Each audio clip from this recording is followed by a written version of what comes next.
ابتلوا اليتامى حتى إذا بلغوا النكاح فإن آنستم منهم رشدا فادفعوا إليهم أموالهم ولا تأكلوها إسرافا وبدارا أن يكبروا ومن كان غنيا فليستعفف ومن كان فقيرا فليأكل بالمعروف فإذا دفعتم إليهم أموالهم فأشهدوا عليهم وَكَفَى بِاللَّهِ حَسِيبًا۔ اور یتیموں کو جانچتے رہو، ان کو آزماتے رہو یہاں تک کہ جب وہ نکاح کے لائق عمر کو پہنچ جائے، تو اگر تم یہ محسوس کرو کہ ان میں سمجھداری آ چکی ہے تو ان کے مال انہی کے حوالے کر دو، اور یہ مال فضول خرچی کر کے اور یہ سوچ کر جلدی جلدی نہ کھا بیٹھو کہ وہ کہیں بڑے نہ ہو جائے۔ اور یتیموں کے سرپرستوں میں سے جو خود مالدار ہو وہ تو اپنے آپ کو یتیم کا مال کھانے سے بالکل پاک رکھے، ہاں اگر وہ خود محتاج ہو تو معروف طریقہ کار کو ملحوظ رکھتے ہوئے کھا سکتا ہے، پھر جب تم ان کے مال انہیں دے دو تو ان پر تم گواہ بنا لو، اور اللہ تعالیٰ حساب لینے کے لیے کافی ہے۔ اللہ تعالیٰ نے ان آیات کے اندر بہت اہمیت والی باتیں بتلائی ہے۔ ایک تو یہ بتلایا کہ وقتاً فوقتاً ان یتیم بچوں کو آزماتے رہنا چاہیے کہ آیا وہ کتنے سمجھدار ہوئے، کیا انہیں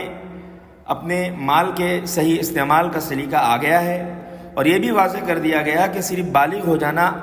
انسان کے لیے کافی نہیں ہے، بلکہ بلوغ کے بعد بھی اگر وہ سمجھدار نہ ہونے پائے تو مال ان کے حوالے نہ کیا جائے، بلکہ جب یہ محسوس ہو جائے کہ ان کے اندر سمجھداری آ گئی ہے، مال کی حفاظت کر سکتے ہیں اور مال کو بڑھانے کے لیے ترکیبیں سوچ سکتے ہیں، تجارت کر سکتے ہیں، مزدوری کر سکتے ہیں، جاب وغیرہ کر سکتے ہیں، تب مال ان کے حوالے کیا جائے۔ اگر تفصیل کے طور پر غور کرنا ہو تو اس آیت کریمہ کے اندر بہت اہم باتیں بتلائی گئی ہیں۔ اس کی تفصیلات اس طرح ہے کہ اللہ تعالیٰ نے جہاں گزشتہ آیتوں کے اندر زیر پرورش یتیموں کے بارے میں احکامات بتلائے تھے کہ اگر وہ ناسمجھی کے دور میں ہو تو ان کو مال حوالے نہ کیا جائے، اب اس آیت کریمہ میں خاص حکم یہ بتلایا جا رہا ہے جو 4 باتوں پر مشتمل ہے۔ پہلی بات یہ بتلائی کہ یتیموں سے کاروبار کروا کر ان کو آزمایا جائے، یعنی بچوں کو آزمانے کی صورت یہ ہے کہ دیکھا جائے کہ یہ بڑے ہو کر کیا کرنا چاہتے ہیں۔ اگر کوئی کام کرنا چاہتے ہیں تو اس کام کی اصطلاحات سمجھائے، اس کام کا لین دین سمجھائے، کہاں پر کس طریقے سے بات کرنی ہے وہ سمجھائے۔ اگر دکانداری کرنی ہے تو ان سے خرید و فروخت کروائی جائے، اگر ملازمت کرنی ہے تو جس لائن کی اسے ملازمت کرنی ہے، جاب کرنی ہے، تو اس لائن کی پڑھائی اسے کروائے تاکہ بلوغ تک ان میں شعور پیدا ہو جائے اور وہ اپنا کام آسانی کے ساتھ کر سکے۔ یہاں پر ایک مسئلہ یہ سمجھ لینا چاہیے کہ نابالغ کی خرید و فروخت ولی کی اجازت سے درست ہے، اور اگر بالغ ہو گیا ہے تو وہ اپنی مرضی سے خرید و فروخت کر سکتا ہے۔ دوسری بات اور دوسرا حکم اس آیت کریمہ کے اندر یہ بتلایا گیا کہ جب یتیم شادی کی عمر کو پہنچ جائے اور سمجھدار ہو جائے تو اس کا مال اس کے حوالے کر دیا جائے۔ یتیم کو سدھانا اور سکھانا یہ بے حد ضروری ہے، لیکن یہاں پر یتیم کہہ کر یہ بات بالکل حصر کے طور پر نہیں ہے کہ یہ حکم صرف یتیموں کے لیے ہے، بلکہ ہم اپنے بچوں کے ساتھ بھی یہی کریں کہ ان کو سکھائیں، سدھائیں، سمجھائیں، اور اگر وہ سن بلوغ کو پہنچ جائے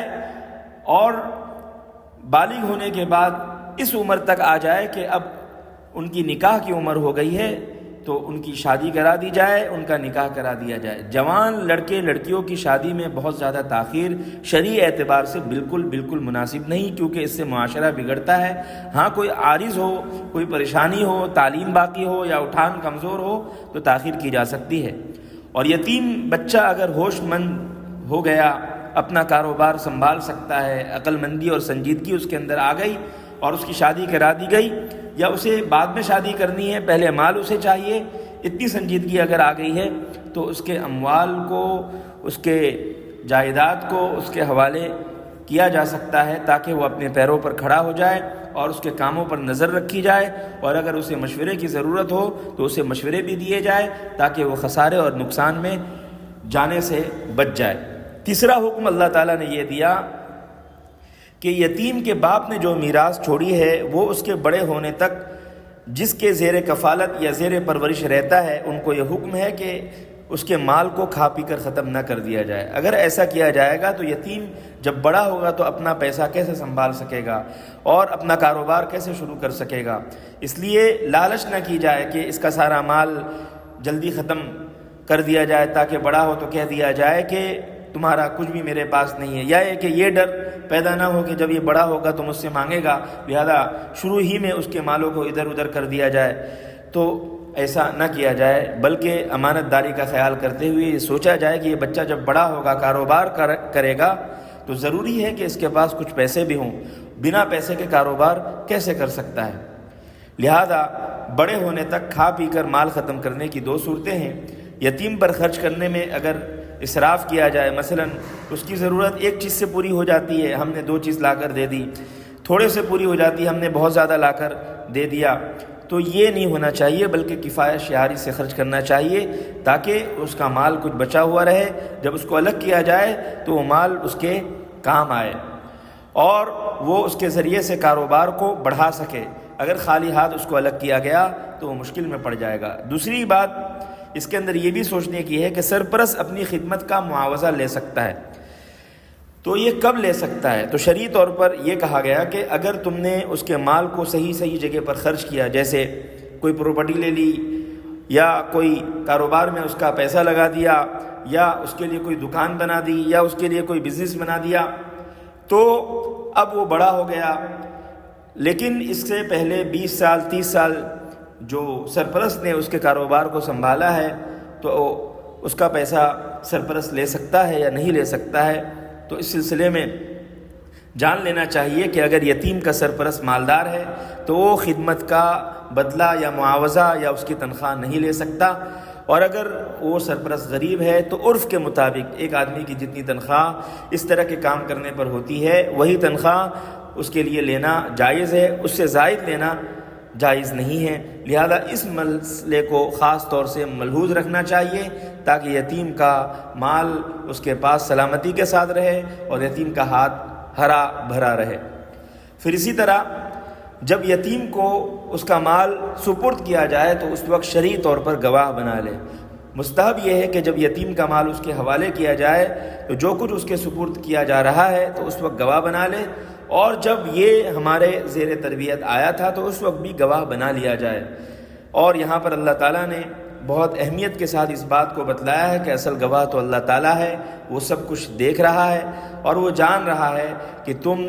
اس کے معاملات میں کس طریقے سے خیر خواہی کا معاملہ برت رہے ہو۔ مگر انسانوں کو گواہ بنانے کے سلسلے میں معاملات اس لیے ضروری ہے کہ کبھی کوئی جھگڑا ہو یا کسی کو کوئی بدگمانی ہو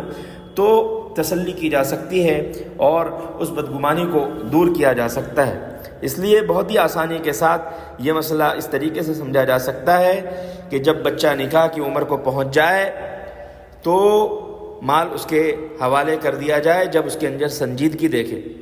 اور سنجیدگی دیکھنے کے لیے اس کو وقتاً فوقتاً خرید و فروخت کے معاملات سے آزمایا جائے تاکہ ان کے اندر شعور اور سمجھداری پیدا ہو، اور جب اس بات کا اندازہ ہو جائے کہ اب وہ سمجھدار ہو گیا ہے تو مال اس کے حوالے کیا جا سکتا ہے۔ لیکن اگر بالغ ہونے کے بعد یا نکاح کی عمر کو پہنچنے کے بعد بھی اگر اس کی عقل کامل نہیں ہوئی یا سنجیدگی نہیں آئی تو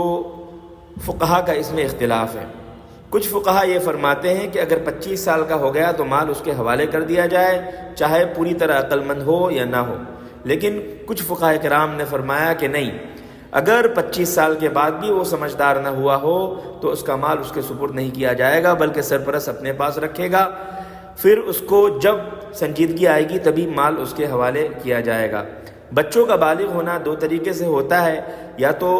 بالغ کی علامت جسمانی طور پر پائی جاتی ہے، جیسے لڑکوں کے لیے احتلام کا ہونا اور لڑکیوں کے لیے ماہواری کا آنا، یا اگر عمر کے اعتبار سے دیکھا جائے تو 15 سال کا اگر بچہ ہو جائے تو شرعی طور پر وہ مکلف ہو جاتا ہے۔ اور یہی بات سب سے خاص سمجھنے کی ہے کہ یتیموں سے متعلق جو احکام اللہ تعالیٰ نے بتلایا ہے اس کے اخیر میں یہی کہا ہے کہ اصل حساب لینے والی ذات اللہ تعالیٰ کی ہے۔ دنیا میں انسان کچھ بھی ہیرا پھیری کر لے تو کر سکتا ہے، لیکن خدا کے حساب سے نہیں بچ سکتا۔